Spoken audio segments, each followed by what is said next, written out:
Hi everyone, so today I'm going to film probably the final segment, maybe 2 segments of my cast member series, because I can't really think of what else to cover apart from guests. So I've done issues with cast members, we've gone through living situations, moving to Florida, everything.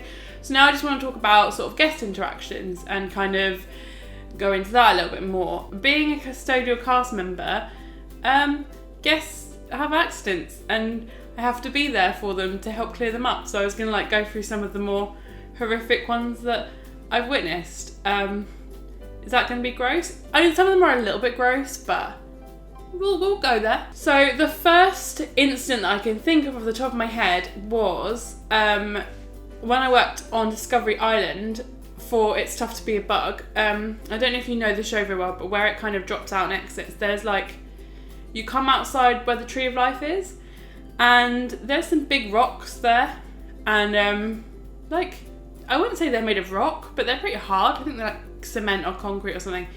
Anyway, one day I got called because this kid, he came running out of the theatre, tripped, and then smacked both of his front teeth out on the rock, and then in panic mode he started running around, just spitting blood everywhere. Is this really horrific? Should I share these? So yeah, he's spitting blood and blah blah blah blah blah. And anyway, he gets taken to the first aid section, and that's fine. The issue being, I think I've mentioned. Have I mentioned previously? I don't think I have. Blood and dealing with any kind of blood in Disney or anywhere, I think, is a really big deal. Because you get blood-based diseases and things like that. You have to be so careful when touching blood. And obviously, if you can imagine, because of what happened, there was actually blood covering the exit of Tough to Be a Bug. So, yeah, I think there's 2 or 3 of us had to go and sort of deal with it. And what you do when you're kind of dealing with blood is you have these cloths, and you get a blood kit that you have to go get. It comes with gloves, so you put the gloves on, and then you have to cover this cloth, literally soak it in some kind of liquid. I can't quite remember what it is. And then you put it on the blood stain, and you have to leave it for 20 minutes. And then once that's done, you take that off, put it in this hazardous bag, and then you do it again, I think 2 or 3 times till all the blood's gone. Now, if you can imagine the size of the area this covered, it wasn't huge, maybe a couple of feet, but it was all around. It took quite a while, so kind of Tough to Be a Bug had to not necessarily stop, but people were filtering out from the side entrances, and everyone was looking like it was some kind of crime scene, being what's happened there? Oh my god, something horrendous has happened, someone's been stabbed, when actually it was just a kid that the mouth was bleeding. The main one that I can kind of think of that happened involved one of those they called not SUVs. That's not what they called. I don't know what they called, but they're motorised scooters. You know, the ones that you can kind of. I don't know if you rent them or if you. No, the motorised scooters. Well, anyway, when the parades used to happen at Animal Kingdom, there was a parade that went on, and it just finished. And at that point, everyone tries to leave the park. When the parades used to happen, when that finished, everyone used to leave. So there was this woman. She was leaving, going up the bridge bit from Discovery Island to the Oasis, and a kid ran out in front of her, and to swerve to get the way, she turned the wheel or the handles, and her SUV thing, I keep calling it SUV but it's not, her motorised scooter thing went into one of the kind of hit the they have little borders around the plant stuff. It hit that and kind of fell, and it landed on her. And I remember seeing it happen, and I know it sounds off, I was literally about to go on my lunch, and I had my lunch being delayed so much, I was so tired and hungry, and I saw it happen, and I was like, can I get away with going this way and going on my lunch, because there's cast members everywhere, so someone would have helped. I wasn't being completely heartless. Someone would have helped who probably knew a little bit more of how to deal with the situation than I did. So I was trying to sneak by everyone, going on my lunch, la la, no one's gonna see me, and then someone's a cast member, and I was no, they're talking to me, and I didn't look, I was like, oh, I'm so close to the cast member exit out. Like, if I could just make it there, and then like, excuse me, like, and then someone ran at me and I had to help. So that was. It sounds awful when I say it was really annoying, but like, I couldn't physically help. Someone had already called a first aider, so I couldn't really do much apart from like be there for moral support. So I didn't really want to help. But anyway, I went over and I was like, oh hi, you know, what's happened? And she's like, oh, I've fallen off my scooter, I can't get up. I was like, okay, well, like, that's fine, someone's on the way, like, someone's been radioed, because I heard it go over my radio, like, as I was walking away. I knew someone had been radioed. And I was like, someone's been radioed, you know, help is on its way. Do you want me to get you, like, a drink or something to eat, like, while you're on the floor? And she's like, no. I was like, can you get up? Can you move at all? Because you're kind of, like, not in the way, but I didn't want her to get more hurt by, like, the stampede of people trying to leave the park. And she was like, no, like, it's fine, like, I'm just going to sit on the floor. And she wouldn't let me get the scooter off her either. She's like, don't move anything, I'm just going to sit here. So I mean, I don't know if you know, but Disney have their own, like, services, like, they're called Reedy Creek. And they have their own paramedic team, their own fire department, their own, like, police as well, I believe, security. So it took about 15 minutes for the paramedics to get from Reedy Creek to the point of the park that we were in, and they had a stretcher with them and everything. And they were with her, and then I was literally like, okay, cool, I've done my job, like, the paramedics are here, there's not much else I can do, I'm gonna go on my lunch. And then they were like, no, we need you to stop people coming up this path, because we need to see her and it's busy, like, you need to go a bit further down into the oasis and stop people coming this way, send them through the cave and through the middle. And I was like, okay. But then they were like, but don't tell people what's happening, like, don't tell them that someone's injured. Make up a story that's like Disney. So I was like, okay. So I was in the oasis and I was like telling everyone, like, oh, can you please go this way? This path is closed. And like, most people were like, okay, yeah, it's fine, we'll go this way. And some people were like, why? Why do we have to go this way? And I was like, because the path's closed, keep going. And they're like, no, but what's happened? And I was like, oh, one of the mythical creatures or something, I said something, has escaped and we need to put it back. I think I said a unicorn had escaped, or a dragon. I think I said a dragon because of the logo for Animal Kingdom has a dragon on it, but there isn't actually a dragon. I was like, oh, you know, the dragon that we have on that people don't know about has escaped, so we need to get it back because it doesn't like to be seen. And people were like, what? And then one guy literally stopped me and says, I want to go this way though. I was like, you can't, because we need to go this way. He's like, but why? What's happened? And he just wouldn't leave it. And I was like, someone has fallen over. Keep moving this way. Like, stop hassling me. And it was just a bit of a nightmare. So I ended up spending 2.5 hours helping with this. Like, because the lady was like really adamant she didn't want to get up. It took a lot for the paramedics to actually get her to move. And even though they had a stretcher ready to take her away, she was like, no, I'm not going, I'm not doing anything.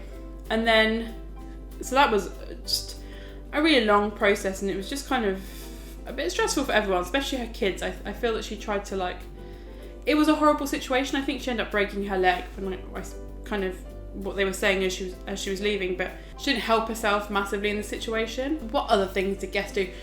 Now, if you've been to Walt Disney World during the summer months, you would have noticed tour groups, or they're just large groups of people that are all dressed in the same colour. They usually chant or clap and just mainly get in the way more than anything else. They like to congregate, like, in shops or the exits of rides or anywhere that's inconvenient for anyone else, which is so annoying. Like, I remember going to Universal Studios as a guest and then being everywhere. And the worst thing to happen is if you get in a queue after a tour group. Like, if you see them going for the queue at the same time as you just run. Like, you run. Don't think anything else of it, because even if you get in the middle of them, they'll try and, like, push past you and be with their friends. It's just a nightmare.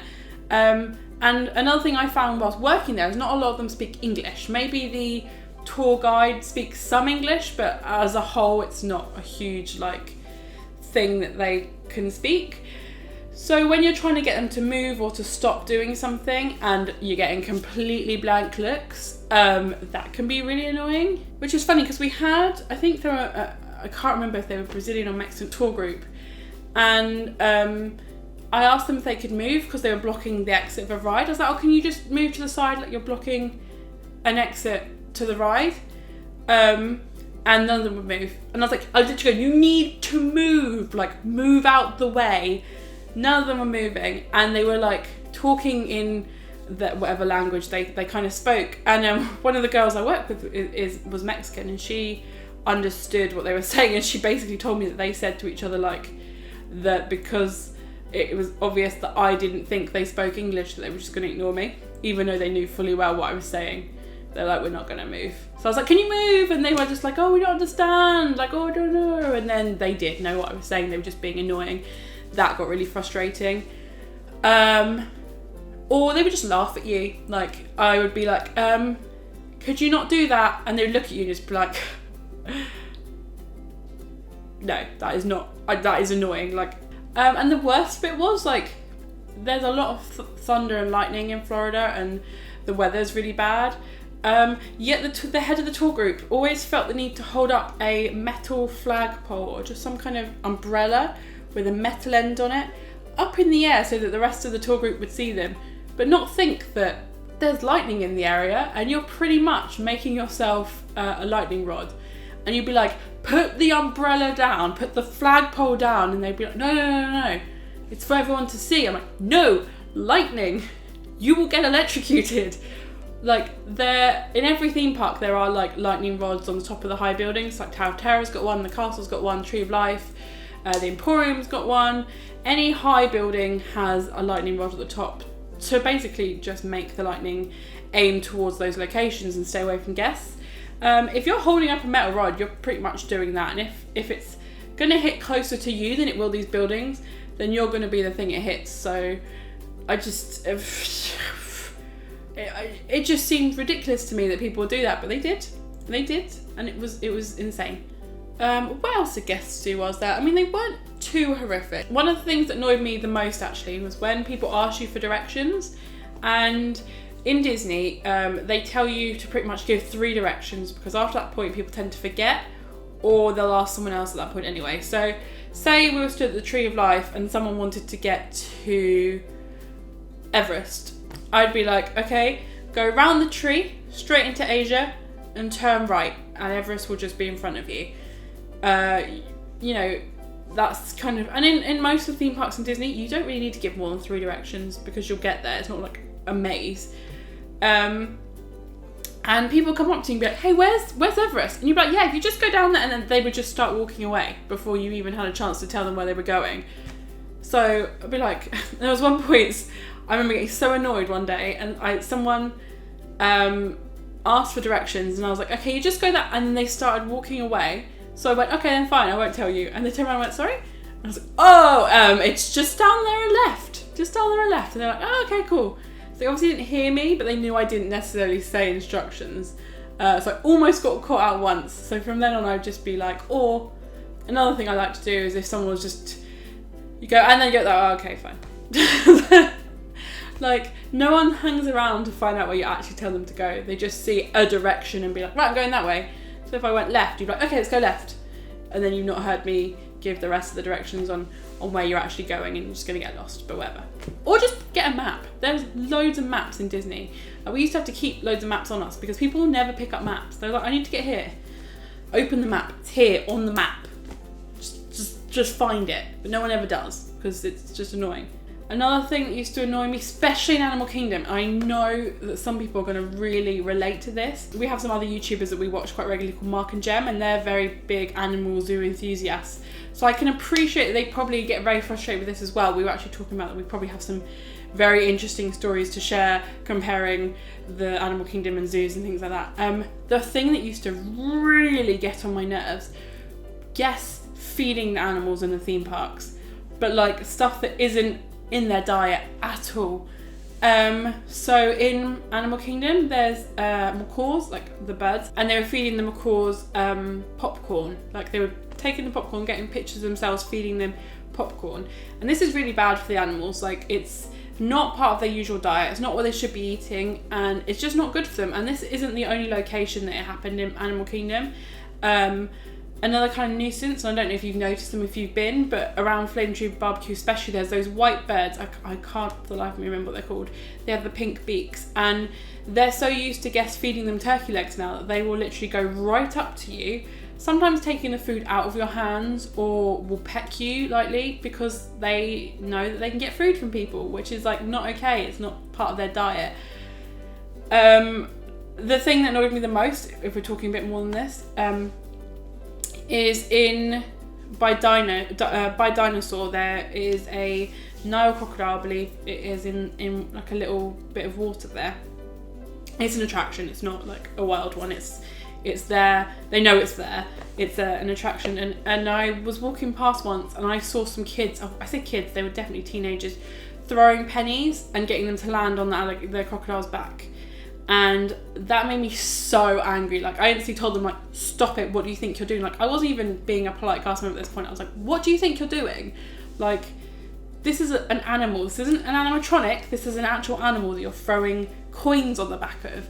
And the thing that worried me more is, like, what if this they missed and got the coin by the side of the crocodile's mouth? It would go for it like food, and it would end up, like, getting really sick of a coin, and that just stressed me out so much. And I would like to point out here really quickly that Disney did look after their animals. It's not like they didn't do anything about these situations or put the animals at risk purposely. Like, if you ever caught a guest doing this, you could definitely tell them to stop, and if you didn't think that they were going to stop the behaviour, you could ask security to remove them from the park or investigate or deal with them themselves, and they would do that easily.